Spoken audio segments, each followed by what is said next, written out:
Imagina esto: las calles bañadas por el sol de un pequeño pueblo siciliano, el eco de las ruedas de bicicleta sobre los adoquines y todas las miradas fijas en una sola mujer.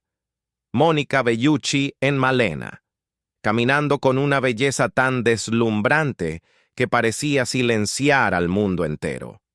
Ese único papel no solo la convirtió en un ícono, aseguró su lugar en la historia del cine y dejó una sombra que la acompañaría durante décadas. Pero detrás de la leyenda, detrás de la diosa que el mundo adoraba, existe una historia mucho más compleja, de triunfos y sacrificios, de amor y pérdidas, de una mujer que cargó con el enorme peso de la belleza misma. Esta noche, miramos más allá de la pantalla para descubrir qué le pasó realmente a Monica Bellucci, la estrella de Malena. Viajemos al año 2000, cuando el cine italiano regaló al mundo una de sus películas más inolvidables, Malena, dirigida por Giuseppe Tornatore, el mismo visionario detrás de la querida Cinema Paradiso. Pero esta no era una película cualquiera. No se trataba solo de nostalgia o romance. Era un espejo, implacable y a veces incómodo, que reflejaba la crueldad y la hipocresía de una sociedad que eleva la belleza, mientras al mismo tiempo la destruye. En el centro de esta obra maestra estaba Monica Bellucci, una mujer cuya presencia en pantalla era tan magnética que resultaba imposible apartar la mirada, y sin embargo, cuyo personaje soportaba algunas de las pruebas más brutales jamás mostradas en el cine italiano.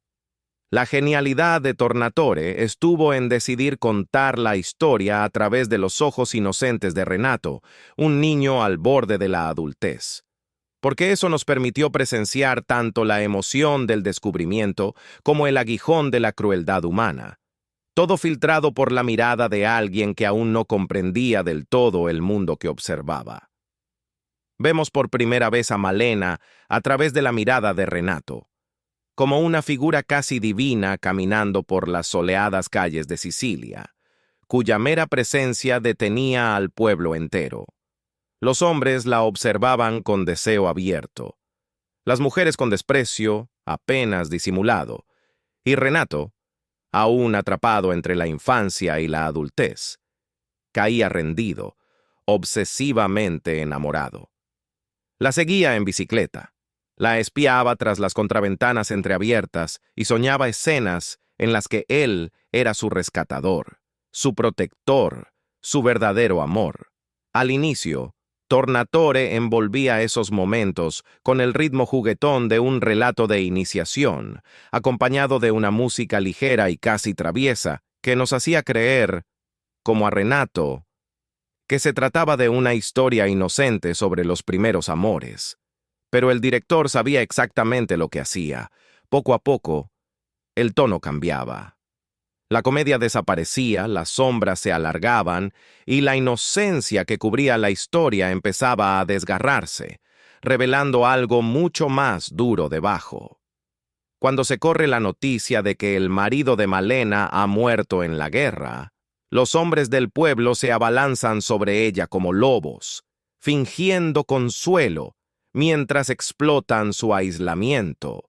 Sin protección, sin dinero y sin a dónde ir, termina convirtiéndose en lo que el pueblo siempre la había acusado de ser: una prostituta. No porque lo deseara, sino porque su propia supervivencia lo exigía. Y entonces llega la escena que se graba para siempre en la memoria, el punto de quiebre que define a Malena no como una historia romántica, sino como una tragedia sobre el precio de la belleza. Las mujeres del pueblo, ebrias de celos e hipocresía, la arrastran a la calle. La golpean sin piedad, le rompen la ropa y la humillan a plena luz del día, mientras los hombres, los mismos que antes la habían codiciado, permanecen en silencio, cómplices con su pasividad. Es una de las metáforas más perturbadoras jamás mostradas en pantalla, que revela no solo la violencia de la envidia, sino también la cobardía de quienes observan y no hacen nada.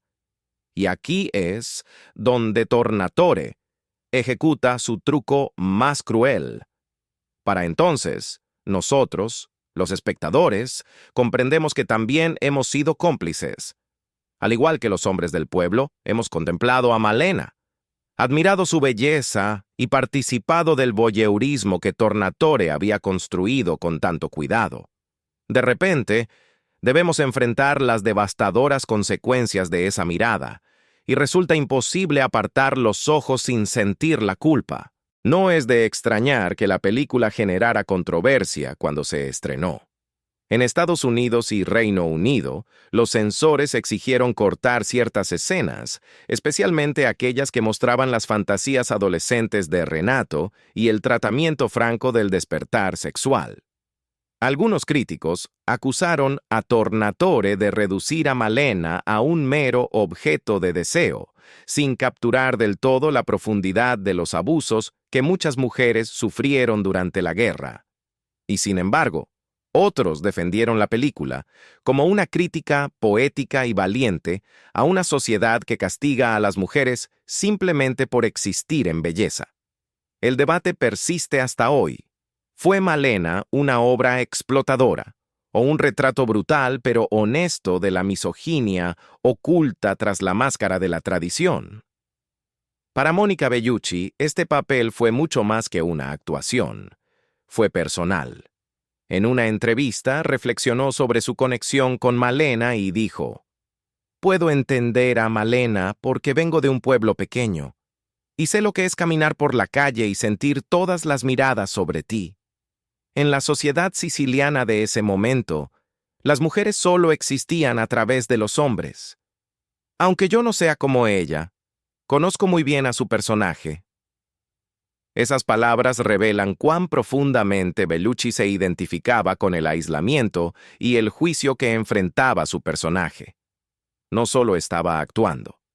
Estaba canalizando el tormento silencioso de ser definida no por sus logros, sino por su apariencia, algo que ella misma conocía desde la adolescencia. Después de Malena, la vida de Monica Bellucci nunca volvió a ser la misma. Ese único papel no solo cautivó a Europa, abrió las puertas de Hollywood. Los directores de casting, que durante años habían seguido de cerca su carrera, entendieron por fin que habían encontrado a alguien capaz de combinar una belleza atemporal con una gravedad innegable. No pasó mucho tiempo antes de que llegara la llamada de los hermanos Wachowski. En 2003, Mónica se convirtió en Perséfone en The Matrix Reloaded y The Matrix Revolutions. Para muchos fanáticos, sus escenas sensuales, enigmáticas y cargadas de peligro fueron de las más memorables de toda la saga. Hollywood tenía muchos rostros bellos, pero Bellucci aportaba algo raro. Una presencia en pantalla capaz de brillar incluso junto a Keanu Reeves, Lawrence Fishburne y Carrie Ann Moss. Casi al mismo tiempo, asumió un papel que parecía estar destinado para ella.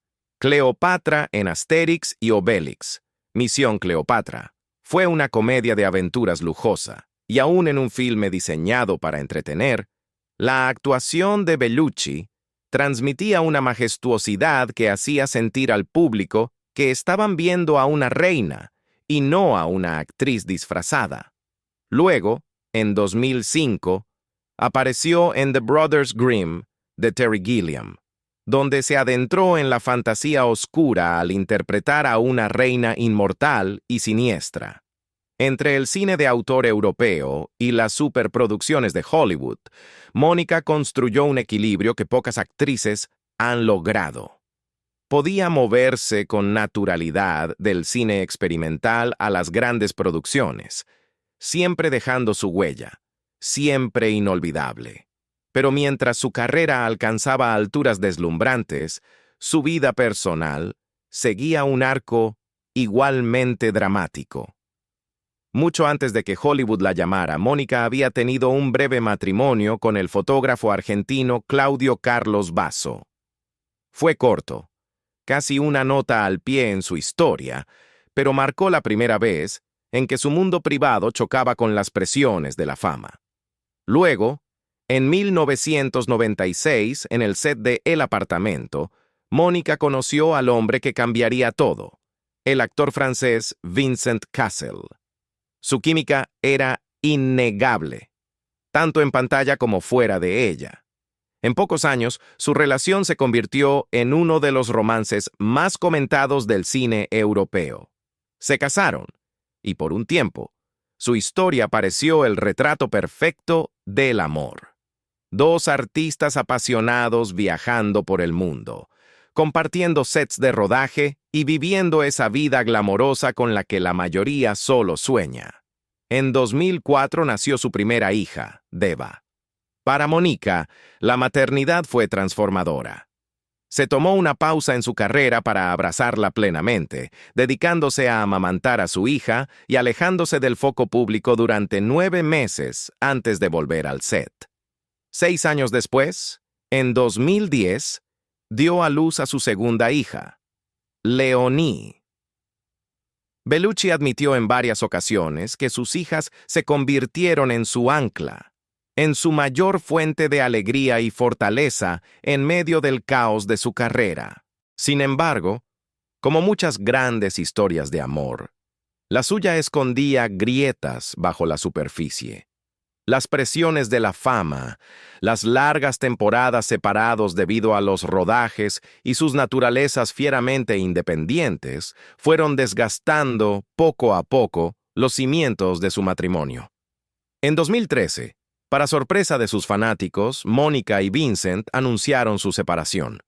Más tarde, Bellucci confesó que esa independencia, la misma que en un principio había alimentado su relación, terminó siendo la causa de su ruptura. Dijo que mantener la individualidad era esencial para ambos, pero con el tiempo creó una distancia imposible de superar. Aún así, Mónica nunca permitió que la desilusión amorosa definiera su vida. Se volcó de lleno en la crianza de Deva y Leonie, decidida a darles un sentido de estabilidad y la fortaleza de escuchar siempre su propia voz interior. Ha repetido más de una vez que quiere que sus hijas sepan que no necesitan del apoyo de un hombre para alcanzar el éxito o la felicidad. Para Mónica, la maternidad se convirtió no solo en un ancla, sino también en una misión, la manera de romper ciclos de dependencia y mostrarles a sus hijas un camino distinto. Su carrera la había llevado desde los adoquines de Castelcuto en Malena hasta los escenarios más grandiosos de Hollywood. Pero detrás de cada papel, detrás de cada sonrisa en la alfombra roja, estaba una mujer que cargaba tanto el triunfo del estrellato mundial como las cicatrices silenciosas de un amor perdido. Y tal vez, en ese equilibrio entre fuerza y vulnerabilidad, se encuentre el secreto de por qué Mónica Bellucci sigue siendo, hasta hoy, una figura imposible de olvidar. A mediados de la década de 2010, muchos se preguntaban si Mónica Bellucci, ya una leyenda del cine europeo, había llegado al ocaso natural de su carrera. Al fin y al cabo, Hollywood nunca ha sido amable con las mujeres que pasan de cierta edad, pero Mónica, con su elegancia característica y una tranquila rebeldía, demostró que estaban equivocados. En 2015, a los 50 años, sorprendió al mundo al entrar en el universo James Bond con Spectre. No se limitó a ser una chica Bond. Se convirtió en la mujer de más edad en interpretar ese papel, y al hacerlo, destrozó uno de los mitos más persistentes de Hollywood: que la sensualidad y la relevancia pertenecen solo a la juventud. Cuando le preguntaron al respecto, Mónica no titubeó. Dijo: "Creo que la parte más interesante de la vida de una mujer llega después de los 50. Es un momento en el que puedes ser libre, finalmente libre de tantas expectativas". Una declaración que resonó profundamente, no solo en sus fanáticos, sino en mujeres de todo el mundo que vieron en ella un espejo de resiliencia y dignidad. 2 años después, en 2017, Mónica se plantó en el centro de uno de los eventos más grandes del cine, el Festival de Cannes. No se limitó a caminar por la alfombra roja. Fue la anfitriona tanto de la ceremonia de apertura como de la de clausura. Hubo un simbolismo poderoso en ese momento, casi como si Cannes mismo la reconociera no solo como estrella, sino como guardiana de la tradición cinematográfica. Irradiaba la serenidad de alguien que conocía su lugar en la historia, pero que aún conservaba la chispa de la reinvención. Ese mismo año, hizo un cameo inesperado, pero inolvidable, en el regreso de David Lynch a Twin Peaks, apareciendo como ella misma en una de las secuencias oníricas y surrealistas de Lynch. Mónica recordó al mundo su habilidad única para encarnar misterio, elegancia y peligro al mismo tiempo. Fue un papel breve, sí, pero reforzó su posición como ícono cultural, capaz de moverse, con gracia, entre los grandes éxitos comerciales y los proyectos experimentales de autor. Mientras tanto, Mónica continuó invirtiendo su talento en el cine europeo, donde siempre se había sentido más en casa. En On the Milky Road, de Emir Kusturica, interpretó a una mujer desgarrada por el amor y la guerra, un papel que evocaba los mismos temas de pasión y supervivencia que habían marcado su carrera desde Malena. Más tarde, participó en Spider in the Web, actuando junto a Ben Kingsley en un thriller de espionaje que una vez más le exigió combinar magnetismo y dureza en la pantalla. Estos proyectos quizás no fueron grandes éxitos de taquilla en Hollywood, pero llevaban consigo la clase de arte y de peso emocional que Mónica siempre ha valorado. Y luego estuvo su incursión en la televisión, demostrando que no temía abrazar nuevas plataformas en un momento en que el streaming estaba transformando la industria. En Mozart in the Jungle, interpretó a una glamorosa diva de la ópera junto a Gael García Bernal, aportando tanto humor como gravedad al papel. La serie la presentó a una nueva generación de espectadores, muchos de los cuales tal vez la conocían solo como la enigmática Perséfone de The Matrix. Con todas estas decisiones, Mónica Bellucci le mostró al mundo que la reinvención no se trata de seguir tendencias ni de aferrarse a la juventud. Se trata de apoyarse en lo que uno verdaderamente es, con honestidad y confianza.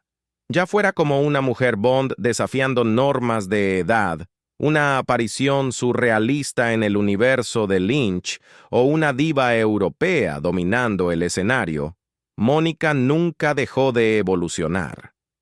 Y en esa evolución nos dio algo raro. Un recordatorio de que la verdadera belleza no tiene que ver con la edad ni con la perfección, sino con la autenticidad, la resiliencia y el coraje de seguir caminando hacia adelante, incluso cuando el mundo espera que te quedes quieta. Existe un lado de la historia de Mónica Bellucci que no siempre aparece en los titulares, y quizás sea el más revelador de todos: el precio de ser Mónica.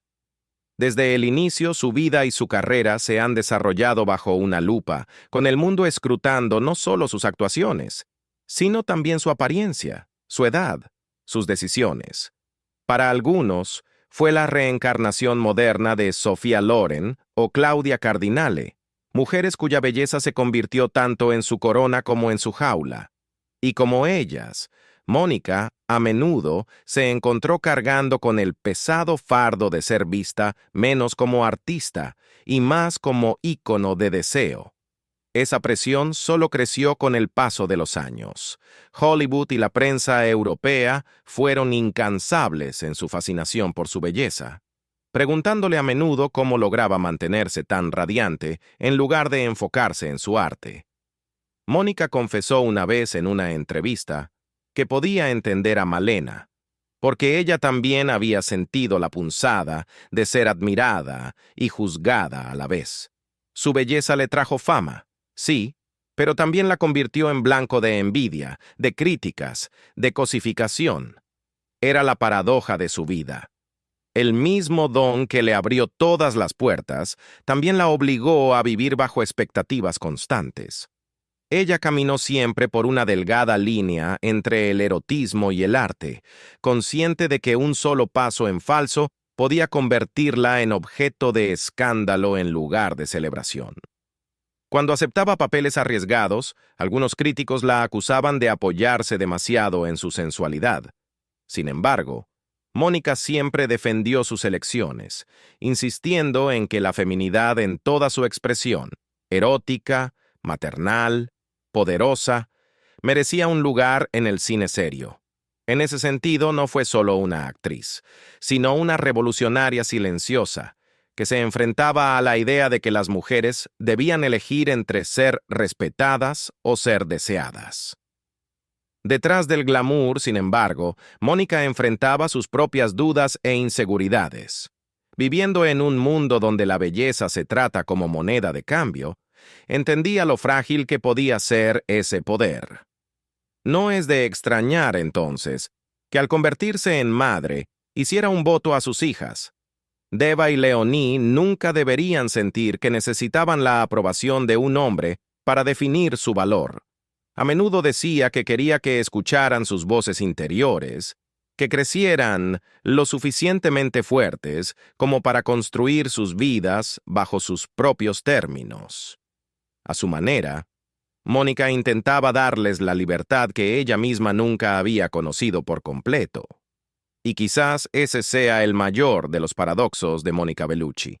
Para el mundo, sigue siendo una diosa, la eterna Malena, la mujer Bond, la estrella intocable. Pero en sus reflexiones privadas, es una mujer profundamente consciente de las sombras que proyecta la belleza. Ha vivido con el poder embriagador de la admiración y con el dolor silencioso del juicio.